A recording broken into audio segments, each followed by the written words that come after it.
Bonjour, professeur Limami. Professeur Alaoui, bonjour. Même après avoir enseigné les 9 blocs, le processus n'est pas encore terminé. C'est bien ça?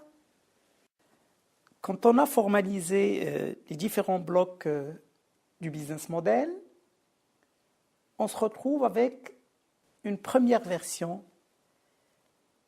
une version qu'on va utiliser comme base pour lancer une véritable réflexion avec beaucoup de créativité en perspective. Yves Pigneur avait dit à juste titre que construire un business model n'est pas un simple processus décisionnel. C'est plutôt un processus de créativité à travers lequel on va explorer de nouvelles voies, on va élargir les perspectives, trouver des alternatives, identifier et explorer des pistes d'innovation, et ça pour chaque bloc du business model.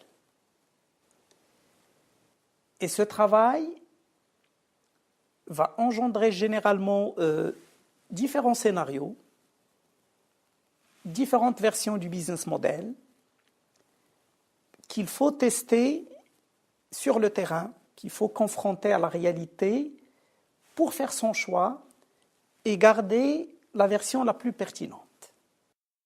Le business model n'est donc pas un simple outil de formalisation.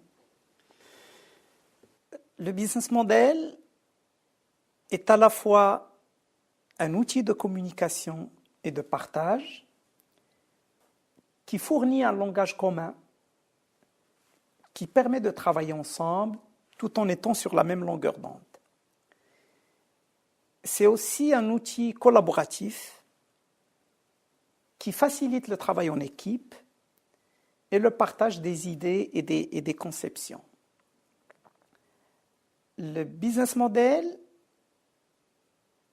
est également un outil de créativité qui incite à explorer plusieurs scénarios tout en orientant à chaque fois l'innovation vers un axe précis. On recommande d'ailleurs de l'associer à d'autres outils et à d'autres techniques de créativité pour faciliter la génération de nouvelles idées. C'est aussi un outil de réflexion stratégique, en ce sens qu'il force à définir les priorités et il force à développer une vision d'ensemble, une vision cohérente et surtout dynamique et évolutive.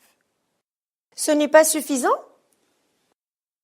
L'expérience montre que c'est l'innovation produit ou service, combinée et supportée par l'innovation business model, qui explique le succès des entreprises. C'est cette combinaison de ces deux formes d'innovation qui constitue un véritable facteur clé de succès.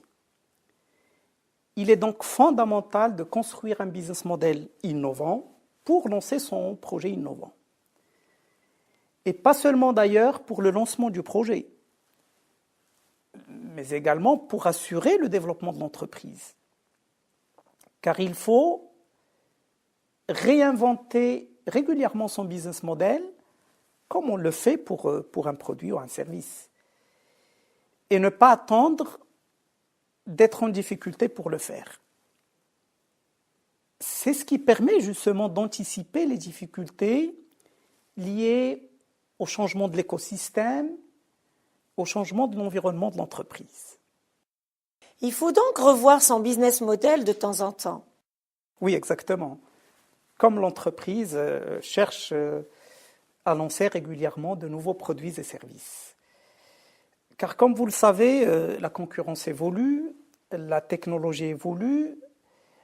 Il faut par conséquent challenger régulièrement son business model et le réinventer de façon structurée, de façon équilibrée pour anticiper les changements. Et vous savez, cela risque de surprendre, mais l'expérience montre que les innovations business model génèrent plus de rentabilité, plus de performance que l'innovation produits et services. Est-ce que cela consiste à revisiter tous les blocs? Exactement. On se demande comment apporter plus de valeur aux clients. Peut-on simplifier davantage la vie aux clients? Et si on élargit la cible, peut-on explorer de nouveaux canaux pour mieux délivrer de la valeur? Comment trouver de nouveaux modèles de revenus qui permettraient d'élargir la clientèle cible? Comment trouver de nouvelles formes de partenariat qui permettraient aux uns et aux autres d'optimiser et de compléter la proposition de valeur? Réinventer son business model, c'est donc explorer de nouvelles façons pour créer de la valeur, de nouvelles façons pour délivrer de la valeur, de nouvelles façons pour générer des revenus et de nouvelles façons pour concevoir sa chaîne de valeur. Les entrepreneurs qui découvrent le business model auront sans doute du mal à imaginer qu'à la fin, cela se terminerait par une histoire à raconter. L'entrepreneur est en effet invité à écrire et à raconter l'histoire de son business model. C'est peut-être un peu étrange, mais vous savez, un business model, c'est un concentré, c'est un mix qui combine différents aspects liés à différentes dimensions. La dimension rationnelle et logique, la dimension émotionnelle, la dimension affective, la dimension relationnelle. Et pour mélanger, pour fusionner ces ingrédients de façon subtile dans une recette, rien de mieux peut-être qu'une belle histoire. Vous savez, les belles histoires comme celles qui ont bercé notre enfance arrivent à toucher à la fois le cœur et l'esprit, l'âme et le cerveau, le conscient et le subconscient. Et c'est comme ça qu'elles arrivent à transporter l'homme, l'être humain, dans toute sa complexité. Ce n'est donc pas aussi surprenant que ça.